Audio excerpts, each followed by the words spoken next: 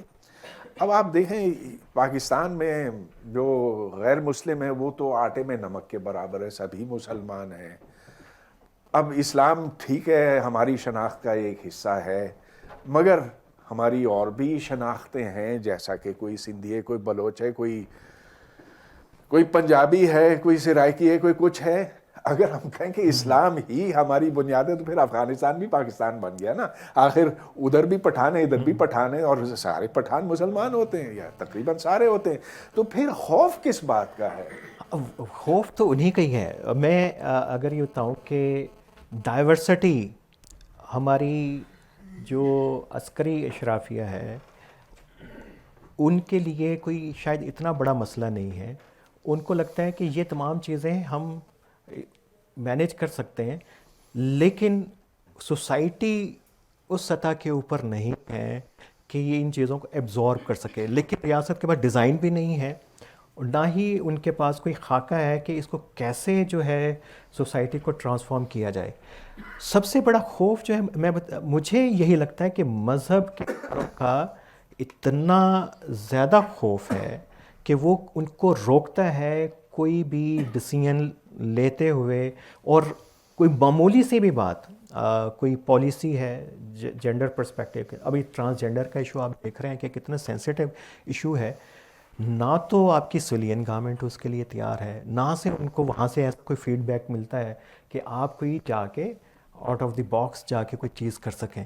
تو ایک دم سے ان کو خوف آتا ہے. لیکن میں آپ کو بتاؤں کہ مجھے جس وقت 2002 کے بعد ان پہلی مرتبہ جو کریک ڈاؤن ہوا مذہبی جہادی تنظیموں کے اوپر، اس وقت ان کی قیادت سمجھتی تھی کہ ان کا مستقبل پاکستان میں بالکل تاریک ہے، ختم ہو گیا. اتنا خوف و ہراس تھا پورے پاکستان میں. آپ کے علم میں ہے، میں تو اپنے اخبار کے لیے انہیں خبروں کو کور کرتا، یہ بھیڑ تھی.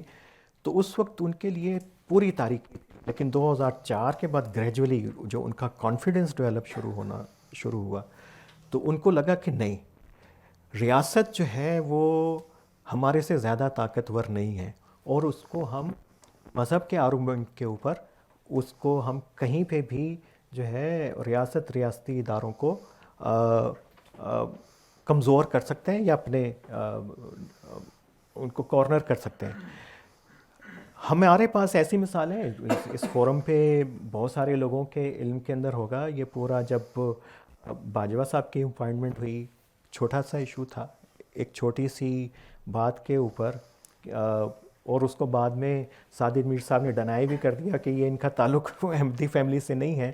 اور اس کے بعد سے ابھی تک، اب یہ نہیں پتہ باجوہ صاحب جب نہیں ہوں گے تو وہ سلسلہ ملتوی کر دیں گے یا نہیں، کہ ان کے گھر میں ہفتہ وار میلاد کی جو محفل ہوتی ہے اس وقت سے شروع ہوئی اور ابھی تک جاری ہے، وہ دسمبر میں بھی جاری رہے گی یا نہیں.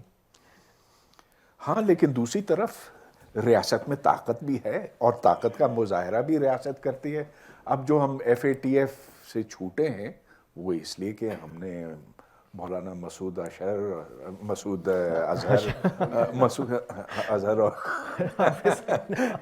اور یہ جو دوسرے مولانا ہیں سارے، ان کو حافظ سعید، بالکل، تو ان کو ہم نے فارغ کر دیا. وہ اب 30 سال کی قید کاٹ رہا ہے. میرا خیال ہے کہ اس کو تھوڑا سا تو یہ طاقت ہے، ریاست اگر کرنا چاہے تو بہت کچھ کر سکتی ہے، مگر یہ بے جا خوف ہے نا. پھر میرا خیال ہے اس کو بھی دوسرے ایک اور اس کا کانٹیکس بھی ہے. جو حافظ سعید اور ان کی جماعت ہے، وہ ان کا جو آرگومنٹ ہے وہ ریلیجیس کانٹیکس کے اندر لے کے آئے. انہوں نے کہا کہ ہم ریاست کے خلاف کھڑے نہیں ہوں گے, ریاست ہمارے ساتھ کچھ بھی کرے تو ہم برداشت کریں گے. لیکن یہ رویہ باقی تنظیموں کا نہیں تھا. اس لیے آپ کہہ رہے ہیں کہ ہمارے فورن آفس نے طالبان سے کہا ہے مسعود اظہر کو ہمارے حوالے کر دیں. تو وہ ایک انٹرنل ڈبیٹ تو ایک دو گروپوں کے اندر ہوئی ہے, جماعت و دعویٰ جیسے گروپوں کے اندر, کہ ابھی ہمیں دوبارہ جہاد کا رستہ ریاست کے بغیر جاری رکھنا چاہیے یا نہیں رکھنا چاہیے. وہ ڈبیٹ تو چل رہی ہے, لیکن ریاست کر سکتی ہے, اس پہ تو دو رائے نہیں ہے. لیکن ریاست کو جو ابہام ختم کرنا ہوگا, وہ جو خوف ہے مذہبی اداروں کا, اور مذہبی اداروں کا خوف جو ہے وہ دو چیزوں سے ہی کم ہو سکتا ہے, کہ جتنی بھی اس وقت عالم اسلام کے اندر سماجی موضوعات کے اوپر بحث ہو رہی ہے, جامعات کے اندر, ان کے مذہبی اداروں کے اندر, وہ یہاں پاکستان کے علماء کے ساتھ بھی ان کو بھی پتہ ہونا چاہیے, ان کا ایکسپوئر ہونا چاہیے. مثلاً ندوۃ العلماء جو ہے انڈونیزیا کی سب سے بڑی جماعت, وہ دنیا کی واحد اسلامی سیاسی جماعت ہے جو ہیومن رائٹس چارٹر ہے یونائٹڈ نیشن کا, اس کو انڈورس کرتی ہے اور اس کو اسلام سے منافی نہیں سمجھتی. اس وقت بہت سارے ایسے کرٹیکل موضوعات ہیں, جمہوریت کے سے لے کے, پرابلم سالونگ سے لے کے, ڈائیورسٹی کے ٹاپکس سے لے کے, جینڈر کے ایشو سے لے کے, ایک بہت انٹلیکچوئل ڈیبیٹس ہیں, ڈسکورسز چل رہے ہیں, وہ انجیکٹ ہو سکتے ہیں ادھر یا نہیں. تو اگر وہ ہوں, ایک تو ٹرانسفارمیشن کا وہ ایک پہلو ہے. دوسرا, جو ریاست کا ابہام, مدرسہ کا جو انسٹیٹیوشن ہے, اس کے لیے کوئی ایک بہت ہی کمپریہنسو پالیسی چاہیے. سیکٹیرین بنیادوں کے اوپر سب سے پہلے سارے وفاق ختم کر دینے چاہیے, اور ان کے نصاب سازی کا کام جو ہے ایک مشترکہ ایک بورڈ جو ہے اس کے سپرد کرنا چاہیے. اور وہ یہ دو کام اگر ہوں تو اس کے بعد بھی مجھے لگتا ہے کہ کچھ عرصہ لگے گا کہ پاکستان میں جو پوری ڈیبیٹ ہے مذہب اور مذہب سے متعلق موضوعات کے اوپر, وہ تھوڑی سی ان لائن ہو سکے جو باقی مسلم سماج کے اندر. جی آپ بالکل صحیح کہہ رہے ہیں, باقی مسلم سماج بہت مختلف ہو چکے ہیں. اب سعودی عرب کی مثال کو چھوڑیں, کویت کو چھوڑیں, آپ یو اے ای کو چھوڑیں, دیکھیں انڈونیشیا میں, ملیشیا میں, سنگاپور میں, جہاں جس طرح سے مسلمان رہتے ہیں, جس قسم کے ان کے مدارس ہیں. میں ابھی حال ہی میں گیا تھا سنگاپور, اور جو میں نے دیکھا مدرسے میں, میرا پورا دن وہاں گزرا, اور میں نے ان کا نصاب دیکھا. میں نے دیکھا کہ وہ کس طرح سے ان کا برتاؤ کیسا ہے باقی لوگوں کے ساتھ, اور میں بڑا خوش ہوا کہ وہ اس سوسائٹی کے اندر انٹیگریٹ ہو گئے ہیں, جہاں یا انٹیگریٹ ہونے کی پوری کوشش کر رہے ہیں, اور کافی حد تک ہوئے بھی ہیں, جس میں اکثریت غیر مسلموں کی ہے. ملیشیا میں جو مسلمان ملک ہے, وہاں مدارس کا جو نیچر ہے اور یہاں کا جو ہے بالکل مختلف.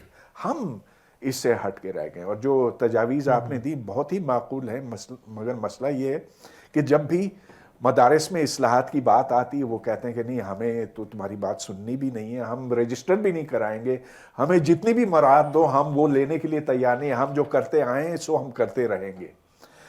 اب میں آپ سے ایک اور سوال کرنا چاہوں گا کہ جو ہماری مین سٹریم کی سیاسی پارٹیاں ہیں, ان میں کتنا فرق نظر آتا ہے اس معاملے کے اوپر, اور یہ کہ جو اس وقت ملیٹنسی بڑھ رہی ہے, جو مذہبی نوعیت کی دہشت گردی بڑھ رہی ہے, کیا ان میں وہ سب ہم خیال ہیں, یک خیال ہیں, یا ان میں بھی آپ کو کوئی فرق نظر آتا ہے؟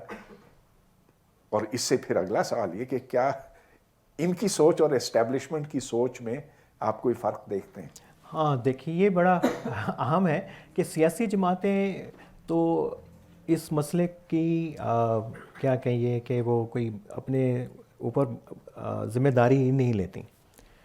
خواہ وہ سویلین گورنمنٹس ہوں, پولیٹیکل پارٹیز ہوں, وہ سمجھتی ہیں کہ یہ ہمارے ریاستی اداروں کی ذمہ داری ہے کہ ان تنظیموں سے، ان اداروں سے، ان سے نمٹیں، اور ہمارے سیکیورٹی کے ادارے بھی یہی سمجھتے ہیں کہ ہم یہ کام زیادہ بہتر کر سکتے ہیں.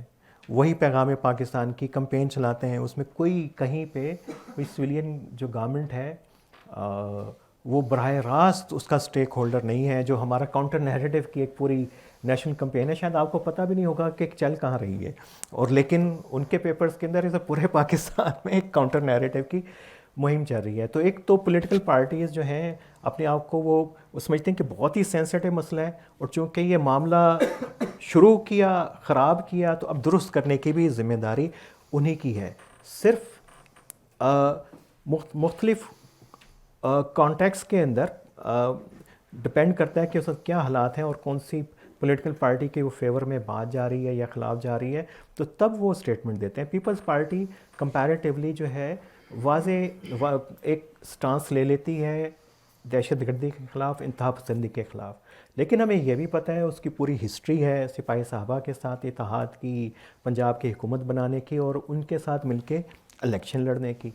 پی ایم ایل این کا بھی اسی طریقے سے معاملہ ہے کہ انہوں نے بھی انہی جماعتوں کے ساتھ کی حمایت سے انہوں نے کیا.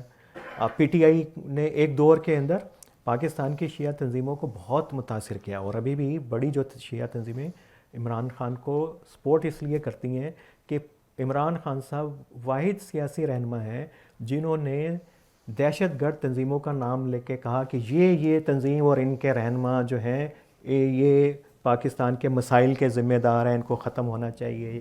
تو یہ عمران خان کے علاوہ ابھی تک، حالانکہ ہم کہتے ہیں کہ وہ طالبان خان اور پورا کانٹیکس، لیکن انہوں نے صرف ان کی 2 اسٹیٹمنٹس ہیں، میاں صاحب کی اسٹیٹمنٹ، پیپلز پارٹی کے کسی رہنما کی اسٹیٹمنٹ اس موضوع کے اوپر کوئی اتنی واضح نہیں ہے، سوائے میاں صاحب کی 2 اسٹیٹمنٹس ہیں. ایک انہوں نے کہا تھا کہ احمدی ہمارے بھائی ہیں، وہ تو جب گڑھی شاہو میں جو ان کی عبادتگاہوں کے اوپر حملہ ہوا اس کے کانٹیکس میں، اور ایک دیوالی کی تقریب کے اوپر انہوں نے ہندوؤں کے بارے میں کہا.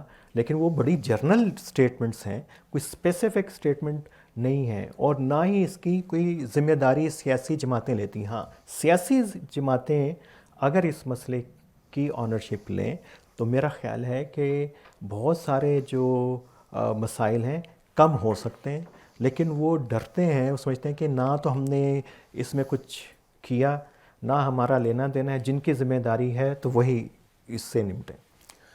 عمران خان کا یہ بھی کہنا تھا کہ تحریک طالبان پاکستان کو الیکشن لڑنے دیا جائے، ان کے دفاتر کھولے جائیں پاکستان کے ہر شہر میں، صرف پشاور میں نہیں، ہر شہر میں.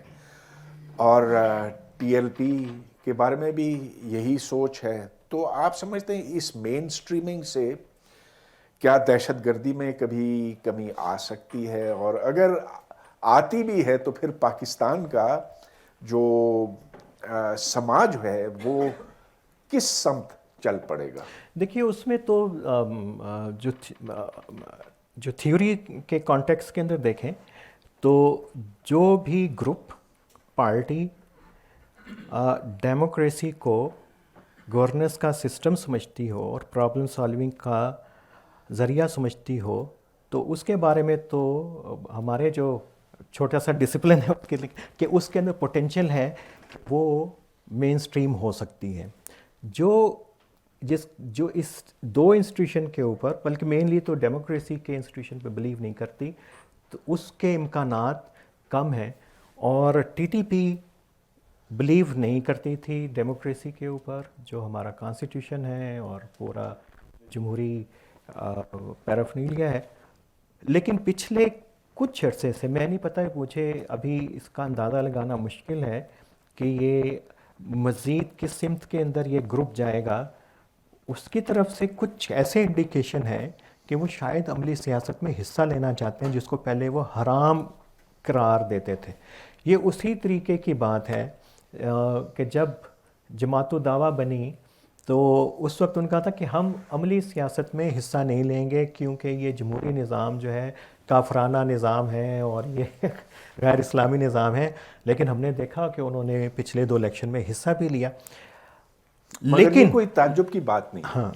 جماعت اسلامی کا بھی عین یہی موقف تھا جنرل ضیاء الحق کے زمانے میں، جہاں واضح طور پر مولانا مودودی نے خود یہ فرمایا تھا کہ سیاست میں، ووٹ والی سیاست میں ہمیں کبھی حصہ نہیں لینا چاہیے. لیکن اب آپ دیکھتے ہیں کہ جماعت اسلامی جگہ جگہ الیکشن لڑتی ہے اور کہیں کامیاب بھی ہوئے، حکومت بھی بنی ان کی کے پی کے میں. تو یہ باتیں تو بدل جاتی ہیں، but there is a cost to pay. بالکل. وہ یہ کہ آپ کا سماج ایک خاص سمت میں چل پڑتا.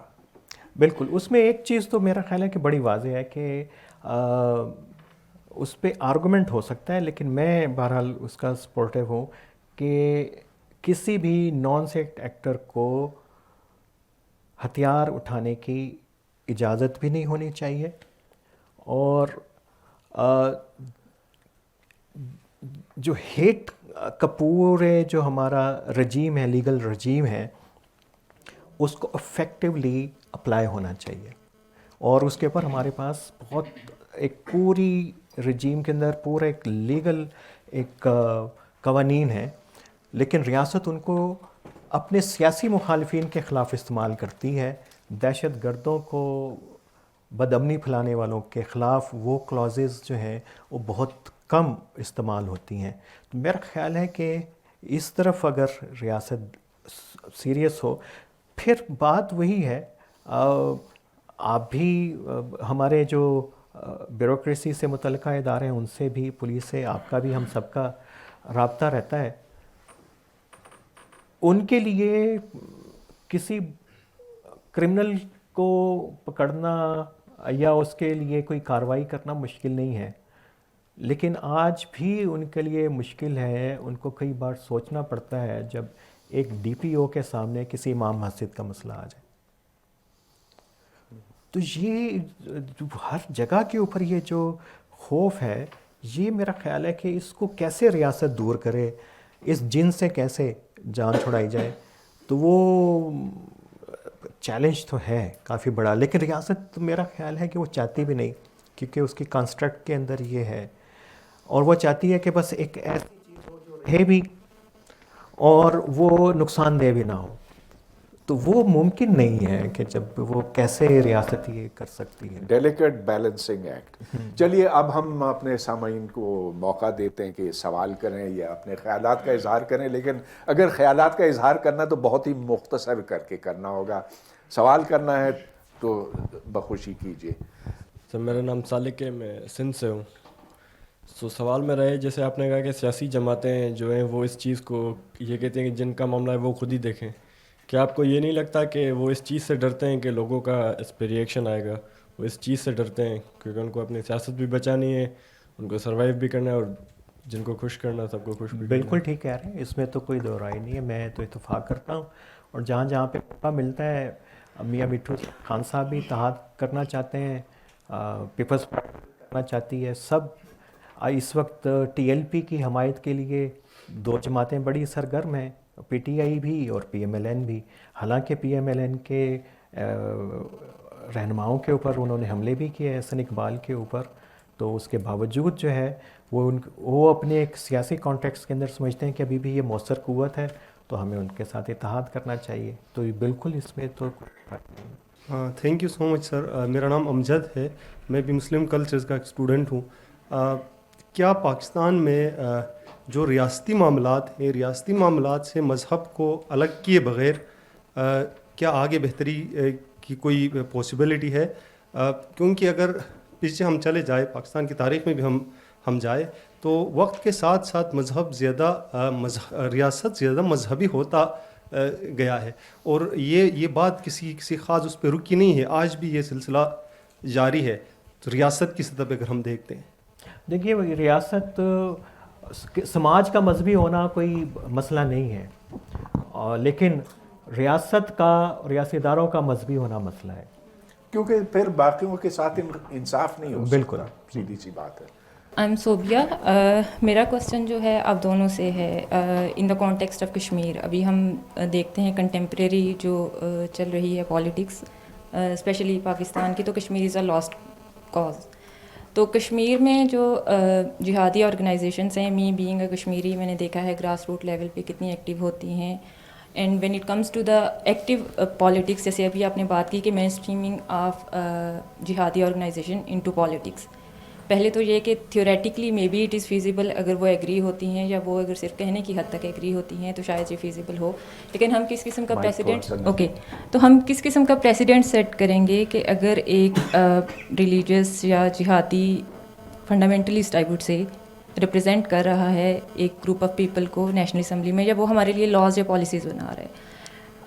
میرا جو بیسک کویسچن ہے وہ یہ ہے کہ لشکر طیبہ اور جماعت الدعوہ کافی ٹائم تک اسٹیٹ اسپانسرڈ جہاد کرتی رہی ہیں کشمیر میں.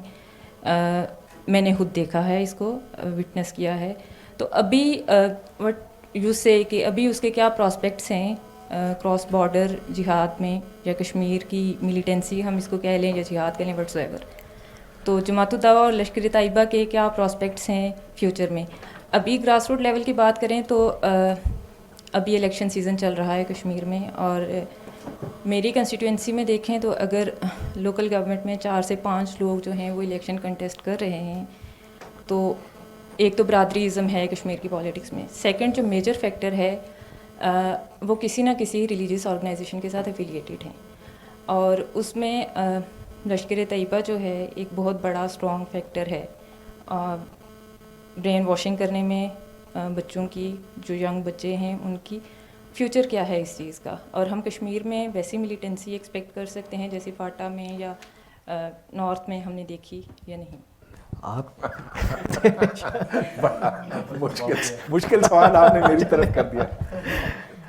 دیکھیں، لشکر طیبہ اور جماعت الدعوہ کو انڈیا نہیں ہرا سکا زور بازو سے، لیکن FATF ایک ایسی چیز بنی جو پاکستان کے گلے پڑ گئی، اور جس کی وجہ سے ریاست نے ان کے فنڈز روک دیے، ان کو جو تربیت یہاں مل رہی تھی وہ بند کرا دی. اور پھر آپ نے یہ دیکھا کہ حافظ سعید کو اندر بھی کر دیا 30 سال کے لیے. اب شاید وہ فرسٹ کلاس جیل ہو، A کلاس ہو، جو کچھ بھی ہے، لیکن he is out of service. تو یہ وہ چیز ہے جس نے بڑا اثر ڈالا کشمیر کی سیاست، یعنی پاکستان کی وہ سیاست جو کشمیر کی طرف تھی. اب آگے جو ہے وہ اس میں بہت سارے فیکٹرز ہیں. ایک تو یہ کہ انڈیا نے کشمیر کا معاملہ بہت خراب کیا ہوا ہے. ادھر جو کشمیری ہیں وہ سخت ناخوش ہیں، اور جب وہ ناخوش ہوتے ہیں تو وہ مذہب کی طرف دیکھتے ہیں. اور یہی وجہ ہے کہ جو ایک سیکولر نیشنلسٹ اسٹرگل تھا کشمیر میں، بالآخر اس کو مذہب کا رنگ مل گیا، دلوایا گیا. اس میں بھی آپ دیکھتے ہیں کہ بہت سے تفرقے پیدا ہو گئے. تو اب یہ ایک ایسی چیز ہے جو ادھر بھی نظر آتی ہے اور لائن آف کنٹرول کے اس طرف بھی نظر آتی ہے. اب وقت کے ساتھ تو یہ میں پر امید ہوں، میں سمجھتا ہوں کہ وقت کے ساتھ یہ بات واضح ہو جائے گی کہ یہ کوئی سسٹینیبل نہیں ہے.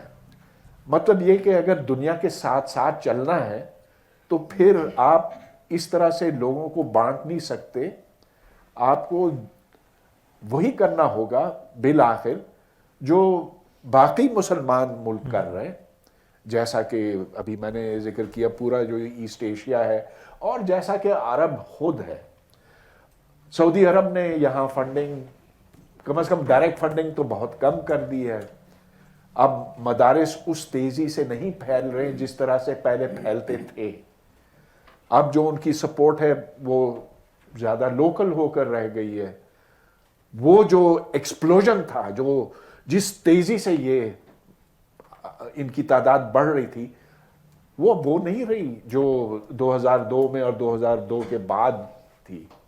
تو جو ملک کے جو دنیا کے حالات ہوں گے اس سے کشمیر کی جو اپنی سٹرگل ہے وہ بھی شیپ ہوگی. آگے میں پیشن گوئی نہیں کر سکتا، لیکن کشمیر جو انڈیا کے ساتھ ہے، کشمیر جو پاکستان کے ساتھ ہے، ان کی اب مجھے لگتا ہے کہ ٹریجیکٹریز الگ ہو گئی.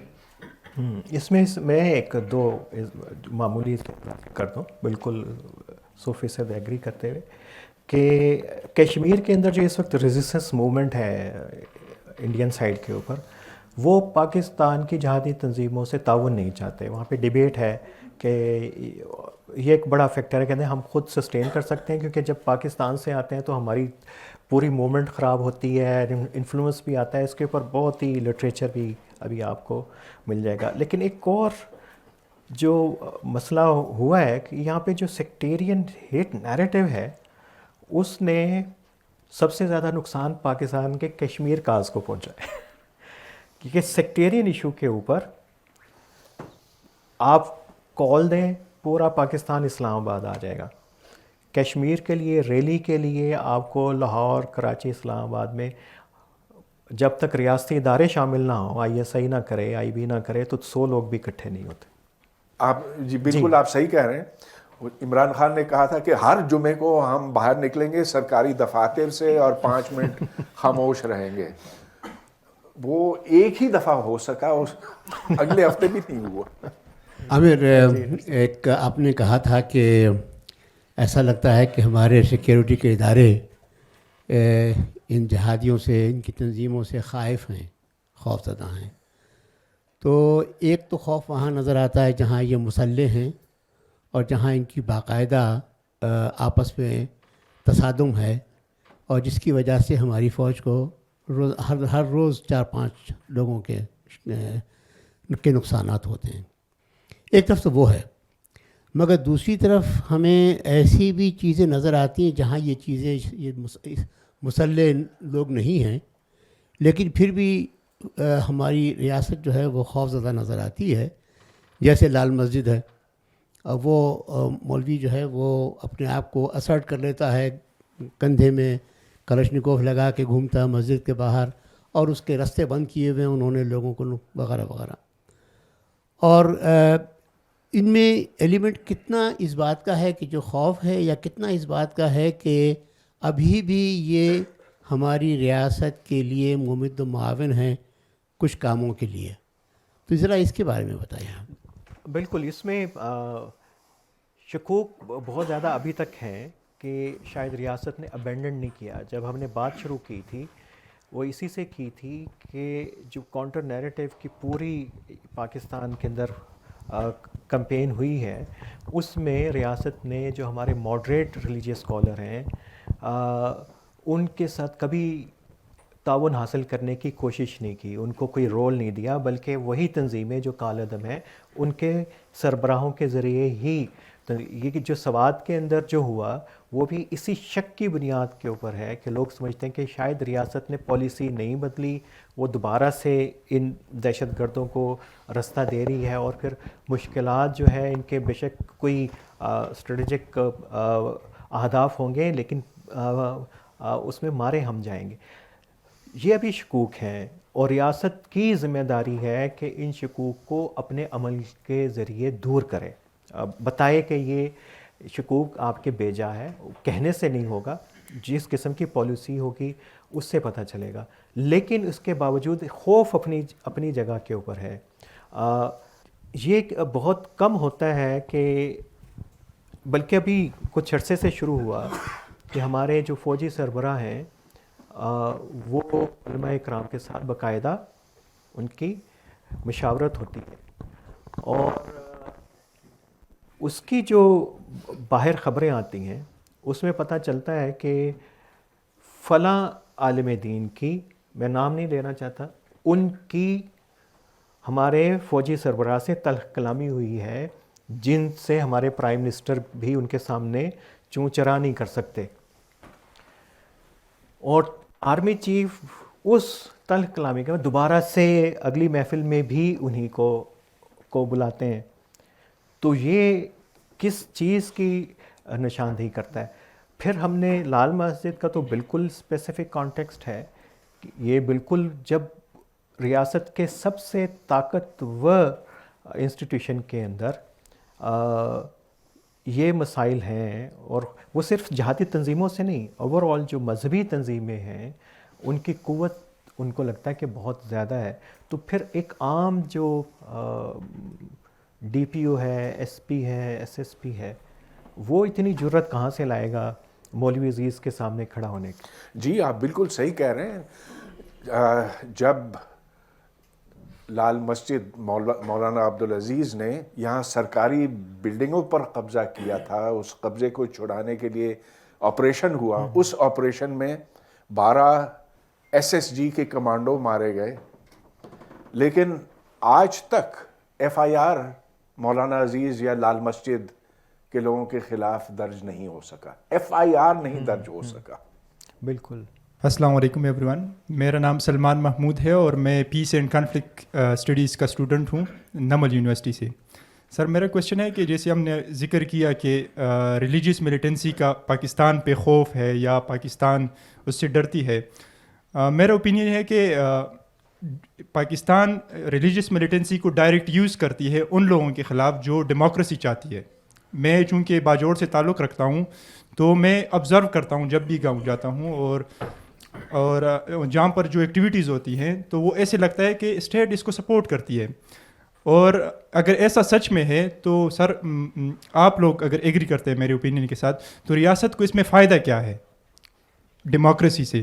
یہ میرا ایک کویشچن ہے. اور سر آپ نے محمد رانا عامر صاحب آپ نے ذکر کی کہ جو انفراسٹرکچر ہے طالبان کا وہ ایلیمینیٹ کر دیا ہے اسٹیٹ نے، یا اور اس پہ بھی میرا کرٹیک ہے کہ نہیں اسٹیٹ نے یہ ختم نہیں کیا بلکہ اسکولز ہمارے تباہ ہوئے ہیں. تقریباً لگ بھگ 600 سے اباؤ جو ریسرچ تھنک ٹینک اور این جی اوز کا اسٹیٹسٹکس ہے کہ 600 اسکول گرلز اینڈ بوائز کے ڈسٹرائے ہوئے ہیں، ڈیمیج ہوئے ہیں. تو اس کا مطلب ہے کہ ہماری انسٹیٹیوشنز زیادہ ویک ہوئے ہیں اور جو مساجد ہے وہ اسٹل انہی کی کنٹرول میں ہے جو اسٹیک ہولڈرز ہیں وہاں پر.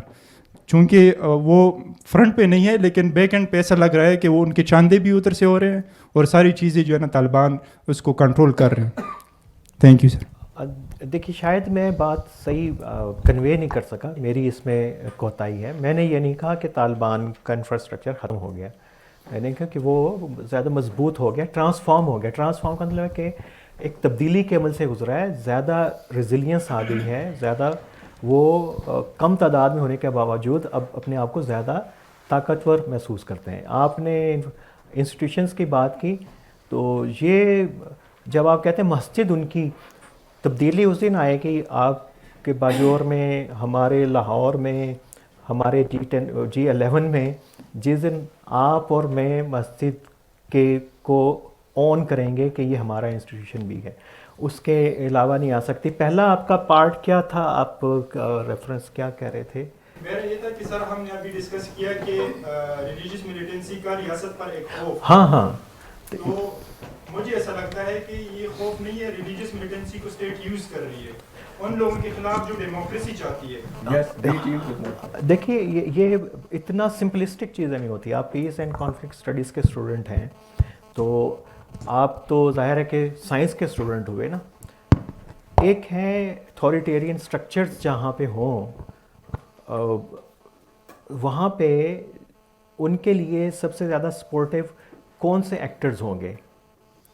جو خود ایڈیولوجیکل ہوں گے، اتھارٹی پہ بلیو کرتے ہوں گے. دو اتھارٹیز مل کے ہی الائنس کریں گے نا، ٹھیک؟ تو اس کے خلاف جو ریزسٹنس ہے، آپ یہ تو ریاست تو نہیں کرے گی، وہ ریاست خوف زدہ رہے گی کہ اس کے ساتھ میرا پرانا اتحادی ہے، میں اس سے کیسے الگ ہو جاؤں، کیونکہ دونوں کی سٹرکچر ایسے ہیں، وہ اس کو کہیں اردو میں کہ فطری اتحادی ہیں. تو اس میں سب سے زیادہ ذمہ داری تو پھر بن جاتی ہے کہ وہ ریاست کے ادارے جن کی ذمہ داری ہے ایک پورے عمرانی معاہدے کو اثر نو دیکھنے کی، وہ ہے پارلیمنٹ. اور پارلیمنٹ کو کون مضبوط کرے گا؟ پارلیمنٹ کو مضبوط کریں گی سیاسی جماعتیں. اور سیاسی جماعت کو کون مضبوط کرے گا؟ عام آدمی. سیاسی جماعت کا اور عام آدمی کا تو ڈسکنیکٹ ہے، سول سوسائٹی ہے نہیں. سول سوسائٹی پولیٹیکل پارٹیز کا حصہ ہوتی ہے، پولیٹیکل ایکٹر ہوتا ہے سول سوسائٹی، تو نان ایگزسٹنس ہیں. تو اسی لیے پاکستان کے اندر یہ چیلنج جو ہے ملیٹنسی کا، ایکسٹریمزم کا، پیچیدہ ہے. ہم توقع رکھ رہے ہیں کہ ایک اتھارٹیرین اسٹیٹ اسٹرکچر جو ہے وہ محمد بن سلمان کی طرح ایکٹ کرے اور کہے کہ راتوں رات آج سے میری پالیسی چینج ہو گئی ہے, آج سے میری پالیسی یہ ہوگی, یہ ممکن نہیں. دیکھیے سیدھی سی بات ہے کہ آپ کا مال تب بکتا ہے جب آپ اس پر کوئی اسلامی غلاف چڑھاتے ہیں. اب اسحاق ڈار جو ہمارے فائنینس منسٹر ہے, ان کی بات دیکھیے, وہ کہتے ہیں کہ 3 سال کے اندر یا 4 سال کے اندر یہاں سود کی پوری معیشت ختم کر دیں گے, یہاں جو ہے سو کفر ہے, اس سے ہم اسلامی بنائیں گے, جس کے معنی یہ ہوئے کہ یہاں بینکوں کو ختم کریں گے, جو کہ کبھی ہو نہیں سکتا, جو آپ چاہیں بھی تو نہیں ہو سکتا. پھر انہوں نے ایسی بات کیوں کی جو بالکل خلاف عقل ہے؟ وہ اس لیے کہ آج کل وہ مصیبت میں ہیں, مشکل میں ہیں, اور ان کو پتہ ہے کہ عمران خان نے وہی زبان استعمال کی اور اس کی مقبولیت کہاں سے کہاں تک پہنچ گئی, تو لہٰذا وہ بھی اپنی سیاسی پوزیشن کو مضبوط کرنا چاہتے ہیں. تو جب لوگ اس طرح کے حربے استعمال کرتے ہیں تو پھر یہ پورا نظام مضبوط ہوتا ہے اور جمہوریت پھر پس پردہ ہو کر رہ جاتی ہے. سر میرا نام بلال ہے اور میں BS پولیٹیکل سائنس کا اسٹوڈنٹ ہوں. تو میرا پہلا سوال سر آپ سے کہ یہ جب ہم دیکھتے ہیں کہ آپریشنس کا ذکر ہوا, رد الفساد کا ہوا, ضرب عضب کا ہوا, تو ایک دفعہ ان کا تمام صفایا ہو گیا. جتنے بھی یہ عناصر تھے, جو مسلح عناصر تھے, ان کا خاص طور پر قبائلی علاقوں سے ان کا صفایا ہو گیا. لیکن اب ہم پھر دیکھتے ہیں پچھلے 1-2 سال سے کہ یہ دوبارہ یہ چیزیں ادھر سار اٹھا رہی ہیں کہ ٹارگٹ کلنگس بھی ہو رہی ہیں, اور جو پھر خاص لوگ ہیں ان کے اوپر بھی پابندیاں لگ رہی ہیں. تو جب سب کچھ صفائی کرنے والوں کے کنٹرول میں تھا, چیک پوسٹ تھی, ادھر سے ہمیں گزرنا پڑتا ہے, تو ہمیں 10-10, 12-12 چیک پوسٹ سے ہمیں وہ اپنا چیکنگ کروا کے گزرنا پڑتا ہے. تو میرا سوال یہ کہ پھر یہ سب کچھ دوبارہ کہاں سے گئے؟ اس کے اوپر ہم نے شروع میں خاصی بات کی, بس بات وہی ہے کہ جو ابہام ہے, جو بڑا ابہام ہے, اس کو دور کرنے کی ضرورت ہے. بسم اللہ الرحمن الرحیم. میرا نام طارق مصطفیٰ ہے جی, اور میرا تعلق ٹیکنالوجی سے ہے, اٹامک انرجی کمیشن, تھوڑا نزدیک رکھیے, اور ڈیفنس پروڈکشن. میں یہاں پہلی مرتبہ مجھے اتفاق ہوا بلیک ہول آنے کا, اور اگر ایک کامنٹ کی اجازت دی جائے سوال سے پہلے, وہ یہ ہے کہ یہ بلیک ہول کس قسم کا ہے جی؟ ماشاءاللہ یہ تو برائٹ ہے اور بہت زبردست فیسلٹی ہے. خراج تحسین پیش کرنا چاہوں گا. Thank you. جی ہاں. سو دوسرا جو آپ کا اتنی سیر حاصل بحث ہوئی ہے ایسے موضوع پہ جو بہت ضروری ہے, کازز بھی اس میں ڈسکس ہوئے ہیں, لیکن میرے خیال میں ایک بنیادی کاز جو ہے وہ رہ گیا جی, اور وہ یہ ہے کہ مروجہ اسلام جو ہے وہ ہمارے دین سے کتنا مختلف ہے, قرآن کریم سے کتنا دور چلا گیا, اس کی طرف کم توجہ دی جا رہی ہے. مثال کے طور پہ میں لمبی بات نہیں کروں گا, قرآن میں اسلام کے پرانے سسٹم میں مولوی کا کیا رول تھا؟ مولوی کی تو کوئی گنجائش ہی نہیں تھی. یہ تو کرسچن کانسیپٹ ہے پریسٹ کا. پریسٹ کا تو کوئی درجہ ہے ہی نہیں. وہاں تو ہر بندہ جو ہے وہ ایکول ہے, اور اس کی ذمہ داری تھی کہ وہ دین کو سمجھے, جو کہ ہم نے چھوڑ دی ہے, اور ہم نے وہ ایک اور گروپ بن گیا ہے جو اپنے مفادات کو دیکھتا ہے. سو ایک تو وہ بنیادی چینج جو ہے وہ جب تک نہیں آئے گا, اور اس کا ثبوت کیا ہے؟ اس کا ثبوت اسلامی دنیا کی زبوں حالی ہے جی. قرآن کریم میں 2 جگہ علماء کا لفظ آیا ہے, اور وہ عالم دین نہیں, وہ ہیں جو فطرت کو اسٹڈی کرتے ہیں. یعنی قرآن میں جو علماء کا لفظ ہے وہ سائنٹسٹ کے لیے ہے. یہ ذرا سوچنے والی بات ہے. سو اور ماشاءاللہ آپ خود بھی سائنٹسٹ ہیں, سپارکو میں آپ کا جو کردار جی بے شک بے شک. سو کہنے کا مطلب یہ تھا جی کہ جب تک ہم اس بنیادی سوال کو ٹیکل نہیں کریں گے کہ دین ہے کیا, قرآن کریم کی دیکھیں, اسلام اور قرآن کے اندر تو